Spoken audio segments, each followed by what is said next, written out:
Қыз қай халықта болмасын, әдемілік пен әдептіліктің, сұлулық пен іңкәрліктің символы. Халқымыз қыз қонақ деп төрінен орын беріп, қыздарды алтынның сынығына бала өсірген. Жалпы бала тәрбиесіне, соның ішінде қыз бала тәрбиесіне өте көп көңіл бөлген. Яғни, қыз бала тәрбиесіне тек анасы жауапты емес, бүкіл ауыл, ел жауапты болып отыр. Ұлттың бойындағы бар жақсы қасиеттерді, тілін, дінін, әдет-ғұрпын, салт-санасын, дәстүрін немересінен шөбересіне жеткізуші, дамытушы, әрине әйел ана. Халқымыздың ырысты ынтымағын, береке-бірлігін, туыстың татулығын іске асыратын да, ұйымдастыратын да әйел ана.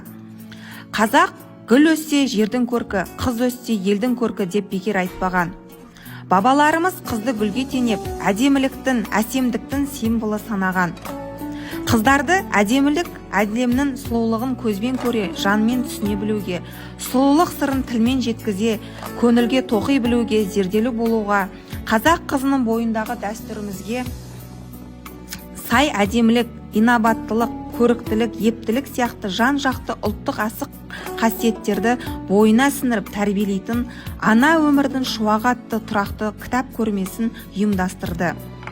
Сонымен қатар ана туралы бейнеролик көрсетіліп, қыз баланың балалық шағын, бойжеткен, жас келін, аяулы ана және ақ жаулықты әже кезеңдерін бейнелерін кітапханашылар сомдады.